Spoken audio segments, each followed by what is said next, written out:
primary angle. Solid left to the kidney. Ooh, an illegal punch, and Zaragoza's down again. And Laura is now coming after Zaragoza, and down he goes again.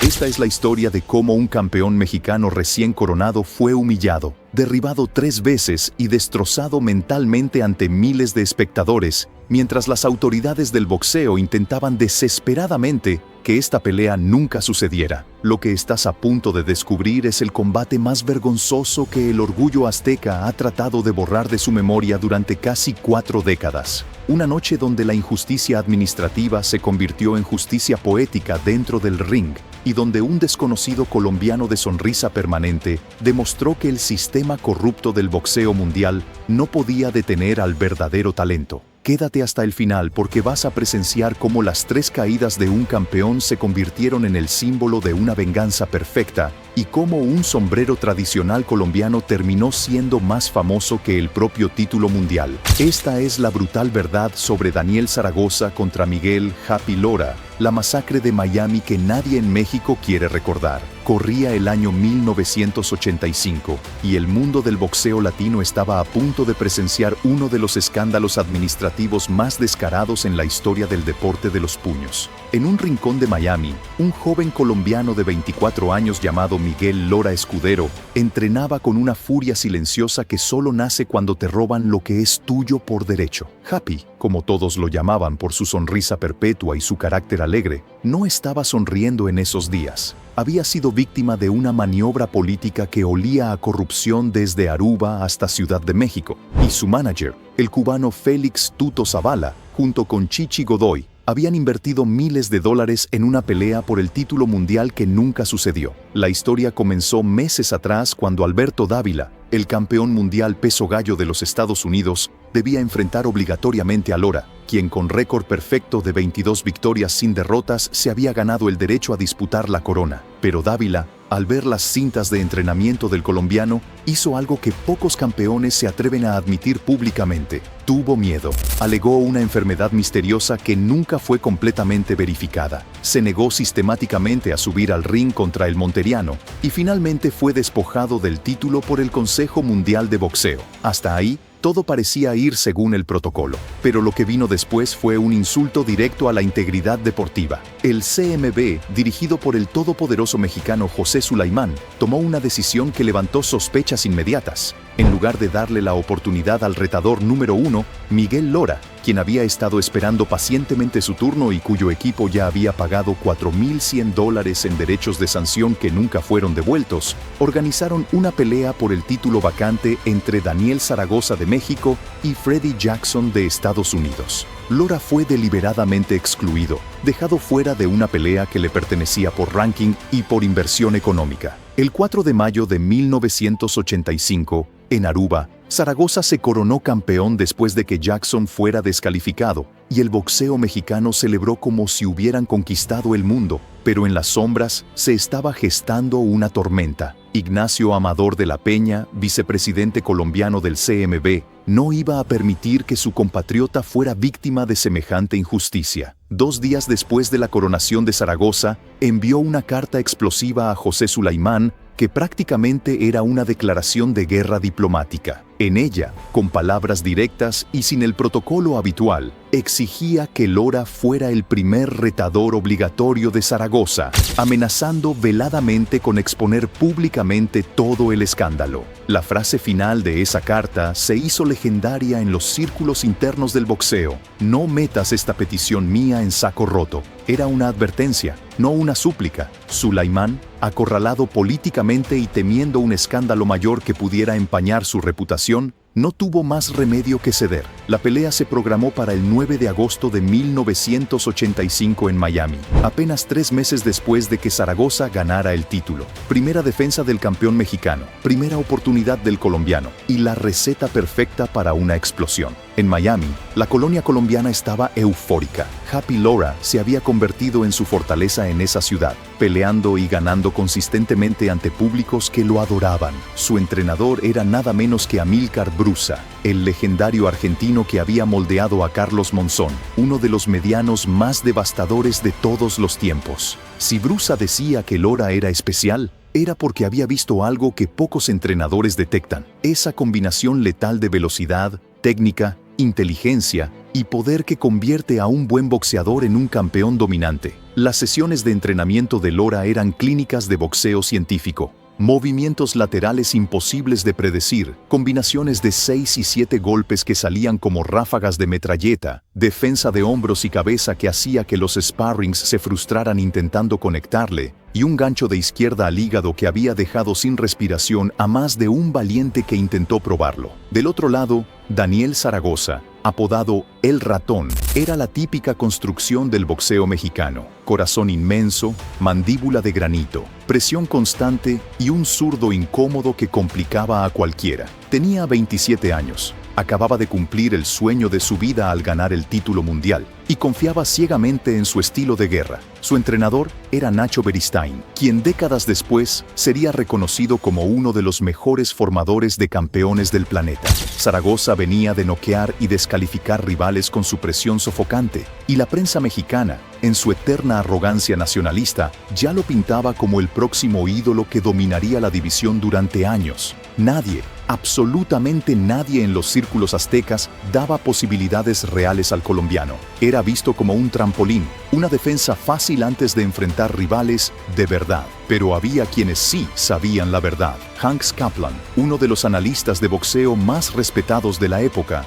había declarado días antes del combate algo que pocos tomaron en serio: la división gallo ha adquirido una jerarquía respetable al contar con este muchacho Lora. Kaplan había estudiado las peleas del colombiano y vio lo que los mexicanos, cegados por su orgullo, se negaban a ver: que Lora no era un prospecto prometedor, era un monstruo técnico completamente desarrollado que había estado esperando su momento. La revista The Ring, en español, fue aún más profética: una estrella que nace es Miguel Happy Lora, un campeón mundial a la vista. Boxea a pedido de los maestros y pega como para tener que llamarse a una ambulancia. Esas palabras resultarían ser un presagio exacto de lo que estaba por venir. Los días previos a la pelea, Happy Lora hizo declaraciones que muchos interpretaron como fanfarronería juvenil, pero que en realidad eran pura confianza basada en la preparación. En una entrevista que se volvió viral entre la comunidad del boxeo latino, el colombiano dijo con una sonrisa que no llegaba a sus ojos: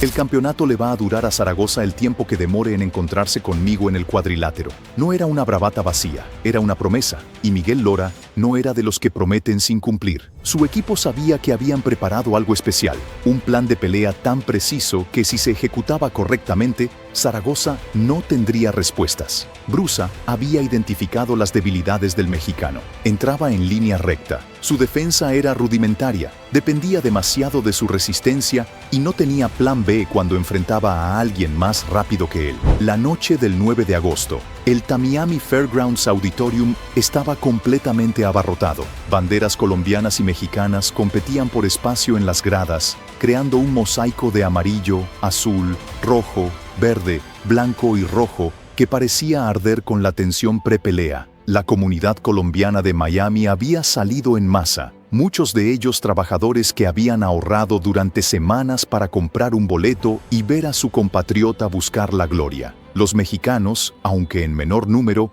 compensaban con el volumen de sus porras y la confianza absoluta de quien cree que la victoria es un trámite. En los camerinos, las escenas contrastaban dramáticamente. Zaragoza lucía serio, enfocado, repitiendo mentalmente las instrucciones de Beristain sobre presionar desde el primer segundo. Lora, en cambio, parecía estar en una calma sobrenatural, casi meditativa, mientras Brusa le vendaba las manos con la precisión de un cirujano. Entonces sucedió algo que nadie había planeado, pero que se convertiría en uno de los momentos más icónicos del deporte colombiano. Cuando Happy Lora salió de su camerino para hacer la caminata al ring, llevaba puesto un sombrero vuelteado, el tradicional sombrero artesanal de la región caribeña de Colombia, específicamente de Córdoba, su departamento natal. Era la primera vez en la historia que un atleta colombiano lucía ese símbolo nacional en un escenario deportivo internacional televisado. Nadie le había dicho que lo hiciera. No era parte de ninguna estrategia de marketing. Simplemente Lora quería llevar un pedazo de su tierra al momento más importante de su vida. Lo que él no sabía era que ese gesto espontáneo convertiría al sombrero vuelteado en un ícono reconocido mundialmente como símbolo de Colombia, mucho más allá del ámbito deportivo. Cuando ambos boxeadores finalmente se encontraron en el centro del ring para recibir las instrucciones finales del árbitro Tony Pérez, la diferencia en las miradas era evidente. Zaragoza miraba a Lora con la intensidad del guerrero mexicano tradicional, intentando intimidar, mostrando que no tenía miedo. Lora, en cambio, lo miraba con algo mucho más peligroso que intimidación. Lo miraba con conocimiento, como un estudiante que ha memorizado cada página del examen y sabe exactamente qué respuesta dar a cada pregunta. Esa mirada fría, analítica, casi científica, debió haberle advertido a Zaragoza que estaba a punto de enfrentar algo completamente diferente a todo lo que había conocido antes. Pero ya era demasiado tarde para cambiar el plan de pelea. El primer round comenzó y Zaragoza hizo exactamente lo que todos esperaban. Salió a presionar con su estilo de toro mexicano, intentando imponer su físico, buscando acorralar al colombiano contra las cuerdas donde su arsenal de golpes al cuerpo pudiera hacer daño. Pero Lora simplemente no estaba ahí. Cada vez que Zaragoza lanzaba una combinación, encontraba aire. Los movimientos laterales del colombiano eran tan fluidos, tan perfectamente cronometrados, que hacían ver a Zaragoza como si estuviera peleando contra un fantasma. Y mientras se movía, Lora disparaba su jab como un látigo, conectando limpiamente en la cara del campeón una y otra vez, comenzando a hinchar el ojo izquierdo del mexicano desde los primeros 3 minutos. En la esquina de Zaragoza, Beristain ya fruncía el ceño. Esto no iba según lo planeado. El segundo round fue una continuación de la pesadilla. Lora había encontrado su distancia perfecta, ese espacio mágico donde podía golpear pero no ser golpeado, y desde ahí comenzó a operar como un cirujano desmembrando a su paciente. Un jab, 2 jabs, gancho de izquierda al cuerpo, lateral hacia la derecha, espera la respuesta de Zaragoza, esquiva a la derecha, cross perfecto que hace retroceder al campeón, sonrisa burlona. Sí, Happy comenzaba a hacer honor a su apodo incluso en medio de la batalla. Cada vez que esquivaba una combinación completa de Zaragoza, sonreía, no con malicia, sino con la alegría pura de quien está haciendo exactamente lo que ama y lo está haciendo a la perfección. Esa sonrisa enfurecía al mexicano, quien comenzaba a lanzar golpes con más frustración que técnica, desgastándose en el proceso. En el tercer round, la narrativa ya estaba clara para cualquiera con conocimiento de boxeo. Lora estaba dando una clínica y Zaragoza estaba siendo el maniquí en el que se practicaba. Pero el mexicano, fiel a su escuela, no se rendía. Seguía presionando, seguía buscando ese golpe de suerte que cambiara la pelea, seguía intentando imponer su voluntad. Los aficionados mexicanos en las gradas comenzaban a gritar con desesperación, pidiendo a su campeón que conectara algo contundente. Los colombianos, en cambio, empezaban a celebrar anticipadamente, sintiendo que la gloria estaba cerca. Un porro comenzó a sonar desde algún lugar de las gradas, las notas del acordeón mezclándose con los gritos, creando una atmósfera surrealista donde la fiesta y la violencia boxística coexistían en el mismo espacio. Y entonces llegó el cuarto round, el momento que cambiaría todo. Lora había estado estudiando cómo Zaragoza bajaba la mano derecha después de lanzar su jab de zurdo, dejando expuesta toda la parte izquierda de su cara. Era una fracción de segundo, una ventana minúscula que requería timing perfecto y velocidad sobrehumana para aprovechar. Pero Lora tenía ambas cosas. A mitad del round, Zaragoza lanzó su jab habitual. Lora lo esquivó apenas moviendo la cabeza, y en ese preciso instante lanzó un gancho de derecha que viajó en un arco perfecto y aterrizó con precisión quirúrgica en el mentón del campeón mexicano. El sonido del impacto resonó en el auditorio como un disparo.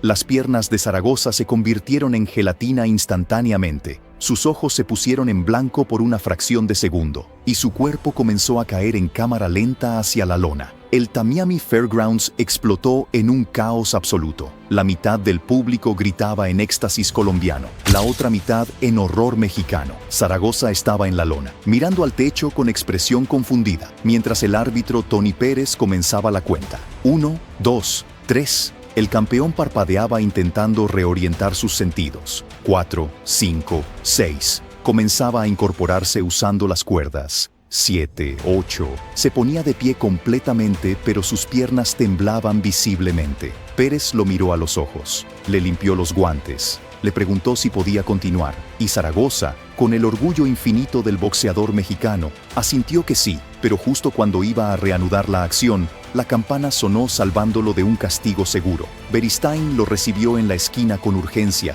trabajando frenéticamente para despejar su cabeza, pero sabía que su peleador acababa de ser sacudido hasta los cimientos. El quinto round comenzó y Lora olía sangre en el agua. Sabía que tenía a Zaragoza herido, sabía que la confianza del mexicano estaba rota, sabía que este era el momento de terminar el trabajo. Salió disparado como un misil teledirigido, lanzando combinaciones que Zaragoza apenas podía bloquear. Y entonces, apenas 30 segundos dentro del round, Lora disparó la bomba nuclear, un gancho de izquierda al hígado que pareció atravesar completamente el cuerpo del campeón. Zaragoza se congeló como una estatua, su rostro contorsionándose en una máscara de agonía pura, y luego se dobló hacia adelante cayendo de rodillas en la lona. Los golpes al hígado son diferentes a los golpes a la cabeza. No te dejan inconsciente, te paralizan, te roban el aire, te hacen desear que el dolor termine de cualquier manera posible. Zaragoza estaba arrodillado,